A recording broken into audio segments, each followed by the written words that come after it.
Hello, everyone, and welcome back to my channel. If you're new here, my name is Amy, and I was on a journey to repay six figures worth of student loan debt.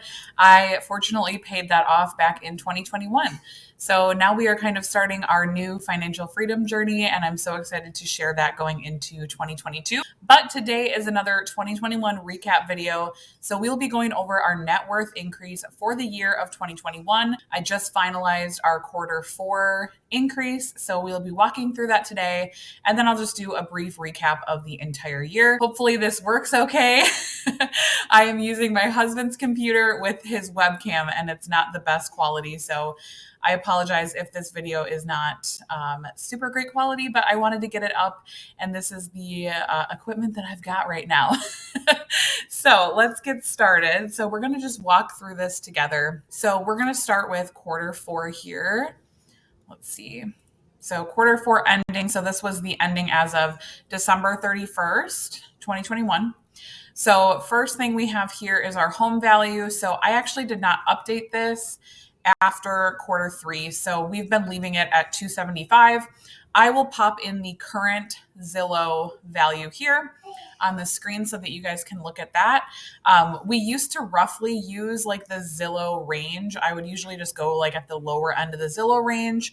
However, I felt like it was just like skyrocketing so quick in 2021, and it actually has come down a little bit from its height. So I'll also pop on the screen here. It's like a graph. I'll show it on the screen while you're looking at it. But it's a graph of like when we purchased our home. So that green money sign is when we purchased the home. And then you can see it quickly rose up, and then now it's kind of coming back down a little bit. It's probably the timing of the year. We live in the Midwest, and so a lot of times in the market goes down this time of year because people aren't buying homes. As you can see, it kind of peaks and then it starts to fall a little bit. So that's kind of normal in my opinion for this time of year. People aren't typically buying homes in Wisconsin in the like December, January, February timeframe. So I kind of expected the value to go down a little bit from its peak. So that's kind of why we didn't update it. So we are just leaving it at 275. I probably won't really increase it that much, if at all. Even in 2022, I feel like that's a fair value for our home. I feel like that's probably realistically what we could get for it. We could probably get a little bit more, but then by the time you take out all the fees and everything that's associated with selling a home, it would probably be around that range. So for now, we're going to leave it at 275 and see what happens. That is actually a number that is going to probably matter to us in 2022 a little bit more because we are planning to sell our current home either in 2022 or 2023. Kind of depends on the market and like us finding another home. So more to come on that this year. I will definitely keep you guys updated as we move through that process. But yes, so then we also have our HSA. So our HSA grew significantly in the year of 2021. That was intentional for us. I am currently pregnant. I am due this month. I'm actually due February 2nd, but I will be having the baby in January. So yeah, that was definitely intentional. We purposely set aside pre-tax money to go into our HSA all year to prepare for having the baby and the related bills. So as you can see, it didn't grow very much between quarter 3 and quarter 4. That's because we've been using it. We've had a lot of medical appointments and things like that. So as the medical bills have been coming in, I've been paying them from our HSA. And whatever we don't use for the birth, we will just keep in there and continue to add to it as time goes on. We aren't necessarily like holding this as an investment account. We do plan to like continue to use it for medical expenses, but like fingers crossed, we don't have a ton of medical expenses in the next coming years, and so hopefully that balance can build up a little bit. But like I said, it's not like we're not intending that to be like an investment account or anything. We are intending to use some of the money for medical expenses as they pop up. So that is the HSA. We're currently at 7,100. So that will definitely go down in 2022 after I deliver. I am having a C-section. C-sections are very expensive. We live in the United States, so it is very pricey to have a baby here, unfortunately. So that will definitely decrease in 2022, but we know that, and that is all right. So let's move on to retirement and savings down here. So, retirement and savings encompasses both my husband and I's 401ks, which are at our employers, and it also is encompassing of our savings account, which has our emergency fund as well as our sinking funds. So, this is kind of like retirement slash cash on hand, kind of. I just put it all together for ease of adding everything together, to be honest. So that is at 157, 159. So it is did not increase as much in quarter four from quarter three to quarter four than it had previously in the year. The market was very, very up and down in the end of 2021. So it did end up being up a little bit, but it was also not up as much as it had been prior in the year. So it was a gain, but not as much as it had been before. And then moving down is our M1 brokerage account. So this is currently at 907. That is my brokerage account I opened at M1 Finance. I absolutely love M1 Finance. It's super easy to use. And I do plan to also open a Roth IRA through M1 this year. So that is one of my goals. I will link up my 2022 goals video if you are curious at what our goals are this year. But one of my goals is to open and max out my Roth IRA for 2022. So I'm really excited about that.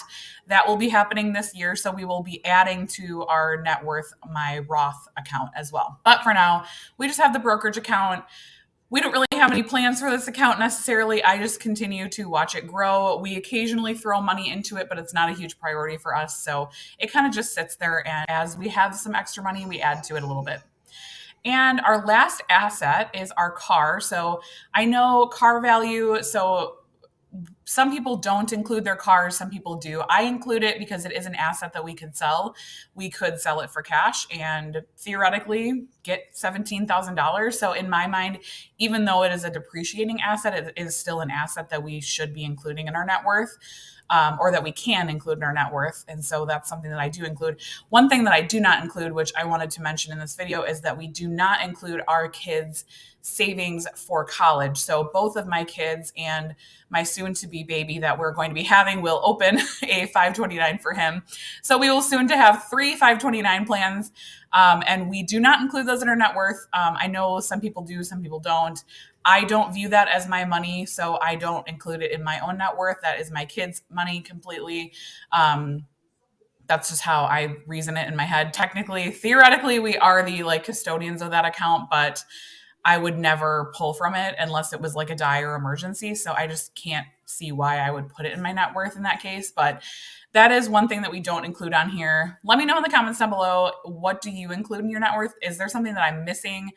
Do you include your cars, or do you include like college savings for your kids or anything like that? If we had like a savings account for our kids, which we actually do, like a savings account for kids in general for like sports and stuff, we do include that. But like the college savings to me is a little bit different. So leave me a comment down below and let me know if you think that we should include it or if you agree that we are not including it. Let me know.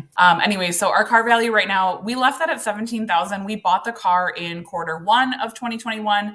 We bought it for about $20,000. So I immediately depreciated it significantly.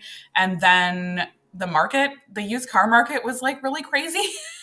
So I actually just left it at 17, and I probably will continue to leave it at 17 for 2022, or at least the majority of it. I have not pulled a Kelley Blue Book on it recently. The last time I did that was in quarter three. And when I pulled it in quarter three, it told me that that car was worth $26,000, which is $6,000 more than we even paid for it. So I'm going to leave it at 17 for now. I'll probably run a Kelley Blue Book again like mid 2022 and just see if I need to depreciate it more. But honestly, I already had depreciated it, and so I just left it. I would rather be conservative on that because obviously cars, like, it's kind of wild with selling cars and stuff. We don't plan to sell it anytime soon at all. That's my car and we love it, love to use it. So I don't plan on selling it anytime soon anyway. So that's kind of like a moot point about the value of it. But yeah, so our quarter four ending assets were $457,258. So that is insane because we started, so our January 1st, 2021, we started with assets of $370,600. Obviously, a lot of that, so about $30,000 of that was an increase in our home value.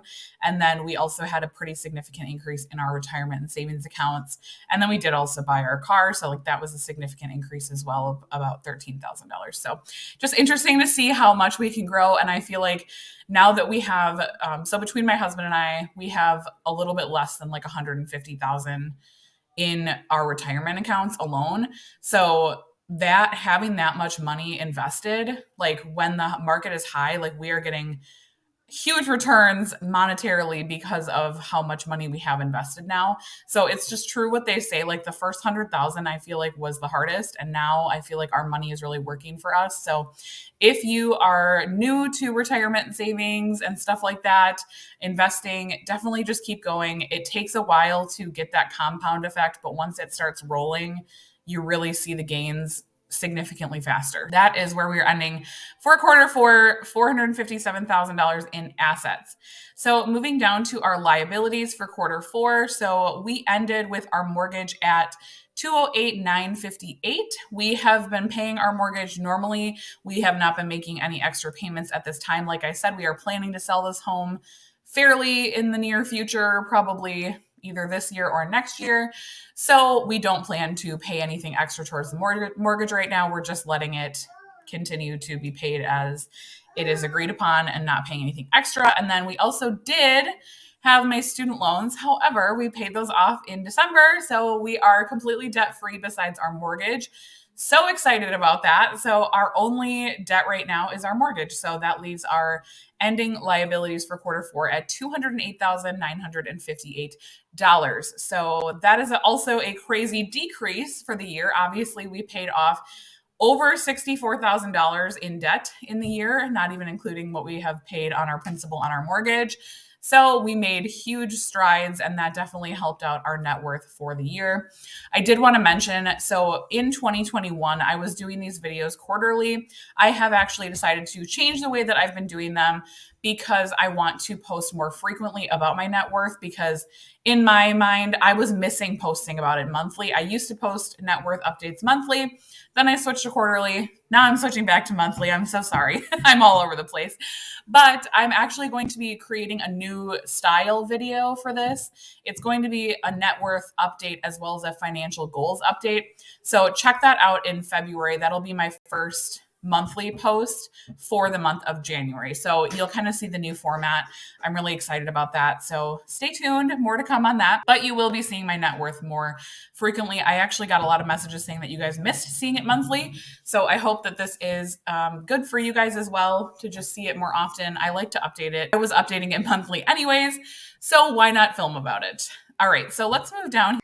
So I have this chart here as well that is just showing, let me move myself over here. So I have this chart here that's also just showing it kind of visually. So you can see our net worth at January 1st, 2021 was $92,835.